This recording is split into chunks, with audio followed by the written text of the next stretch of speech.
अस्सलाम वालेकुम everyone, this is Hamza Khan. I hope you are doing well. वो स्टूडेंट जो जीकेएस ग्रेजुएट प्रोग्राम स्कॉलरशिप 2024 के लिए प्लान कर रहे हैं कि वो अप्लाई करेंगे, तो आज हम बात करेंगे कि जो स्टूडेंट अपनी एप्लीकेशन को सबमिट करेंगे, उन्होंने जो अपने डॉक्यूमेंट्स को सबमिट करना है, अपने जो एप्लीकेशन के डॉक्यूमेंट्स को सबमिट करना है, उनसे रिलेटेड कुछ गाइडलाइंस हैं जिनको उन्होंने फॉलो करना है ताकि वो अपने डॉक्यूमेंट की जो सबमिशन है एक अच्छे वे में कर पाएँ।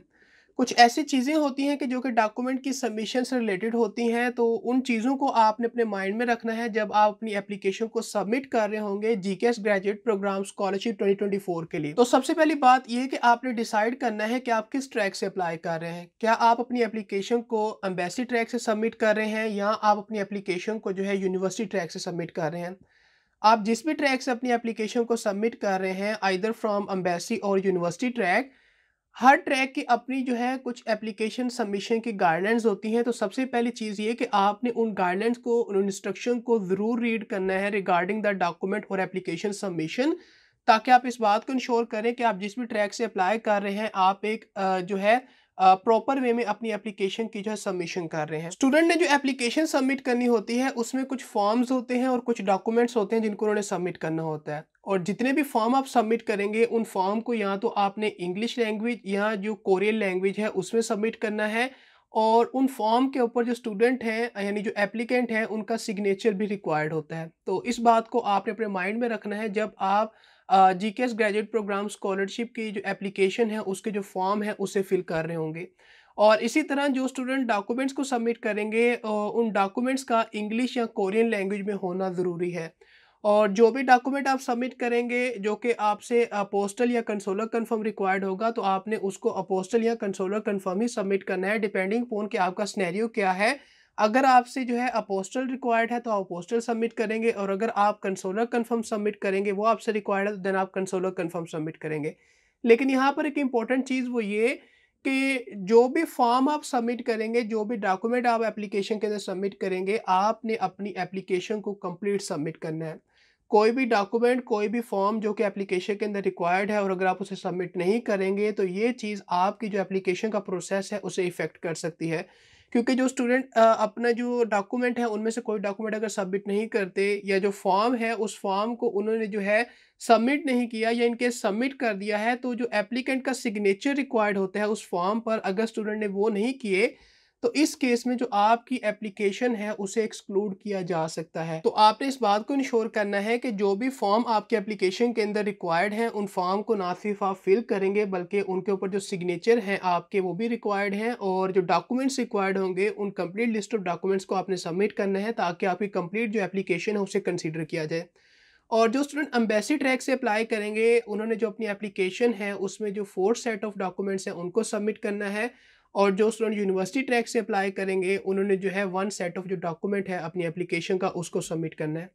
और एम्बेसी ट्रैक के अंदर जो हमारे पास 4 सेट ऑफ डॉक्यूमेंट हैं, उसमें जो 1 सेट होगा आपके डॉक्यूमेंट का, वो अपोस्टल या कंसोलर कन्फर्म सेट होगा आपके डॉक्यूमेंट का, और बाकी जो 3 एडिशनल सेट होंगे वो एडिशनल फोटोकॉपीज़ होंगे इन अपोस्टल या कंसोलर कन्फर्म जो डॉक्यूमेंट का सेट है उसकी। लेकिन यूनिवर्सिटी टैग के अंदर जो आप एक सेट सबमिट करेंगे अपने डॉक्यूमेंट का, वो या अपोस्टल होना चाहिए या कंसोलर कन्फर्म होना चाहिए, डिपेंडिंग पोन के आपका सिनेरियो क्या है उसके मुताबिक आप इनकी सबमिशन करेंगे। और इसी तरह जो स्टूडेंट अपनी एप्लीकेशन को सबमिट करेंगे, यहाँ पर एक इम्पोर्टेंट चीज़ वो ये कि स्टूडेंट ने जो अपनी एप्लीकेशन के अंदर जो भी उनसे डॉक्यूमेंट्स रिक्वायर्ड हैं, उस एप्लीकेशन को उन्होंने ऑर्गेनाइज करना है according to the application checklist. Student के लिए एक एप्लीकेशन की चेकलिस्ट अवेलेबल होती है कि जिसके अंदर मेंशन होता है कि स्टूडेंट ने कौन से फॉर्म को या कौन से डॉक्यूमेंट्स को सबमिट करना है, और उन फॉर्म की और डॉक्यूमेंट की एक जो ऑर्डर है उसको भी मेंशन किया होता है।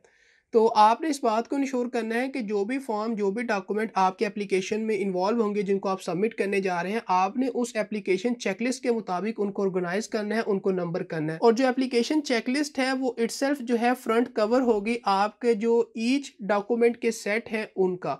तो इस चीज़ को भी आपने अपने माइंड में रखना है ताकि आप एक प्रॉपर वे में अपनी एप्लीकेशन की जो सबमिशन है उसे कर पाएँ। और जो भी डॉक्यूमेंट आप सबमिट करेंगे, उन डॉक्यूमेंट्स को आपने जो है ना सिर्फ नंबर करना है बल्कि लेबल भी करना है in the top right corner of that document. तो जो भी आपका डॉक्यूमेंट है उसका जो टॉप राइट कॉर्नर होगा, वहाँ पर आप जो है डॉक्यूमेंट का नंबर मेंशन करेंगे, और वो नंबर आपको एप्लीकेशन चेकलिस्ट से मिल जाएगा कि उस डॉक्यूमेंट का नंबर क्या है, एंड देन जो नंबर है उसके साथ आपने उस डॉक्यूमेंट को लेबल भी करना है कि वो डॉक्यूमेंट कौन सा है।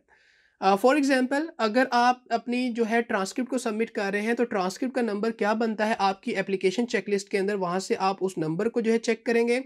उस नंबर को लिखने के बाद आप जो है डॉक्यूमेंट का जो आप नेम है उसे मेंशन कर सकते हैं, यानी उसको लेबल कर सकते हैं। तो इस तरह से आपने अपने डॉक्यूमेंट को जो है नंबर करना है और लेबल करना है, और जो नंबर और लेबल है वो आप एप्लीकेशन चेकलिस्ट से चेक कर सकते हैं। और जो भी डॉक्यूमेंट आप सबमिट करेंगे वो डॉक्यूमेंट आपके A4 साइज या लेटर साइज डॉक्यूमेंट होने चाहिए, और उन डॉक्यूमेंट्स को आप सबमिट कर सकते हैं। तो ये थी कुछ important guidelines regarding the document submission. अगर आप प्लान कर रहे हैं कि आप जीकेएस ग्रेजुएट प्रोग्राम स्कॉलरशिप 2024 के लिए अप्लाई करेंगे, तो इन गाइडलाइंस को, इन इंस्ट्रक्शंस को आपने अपने माइंड में रखना है, ताकि आप इस बात को इंश्योर करें कि आप अपनी एप्लीकेशन को जो है एक ऑर्गेनाइज वे में, और जिस तरह से एप्लीकेशन रिक्वायर्ड है एक प्रॉपर वे में उसकी सबमिशन कर रहे हैं, जिसके अंदर हर जो चीज़ है उसको आप अकॉर्डिंग टू द गाइडलाइंस और इंस्ट्रक्शंस जो है उनकी सबमिशन कर रहे हैं। आई होप सो कि जो गाइडलाइंस थी ये आपके लिए अंडरस्टैंडेबल थी, आपके लिए हेल्पफुल होंगी।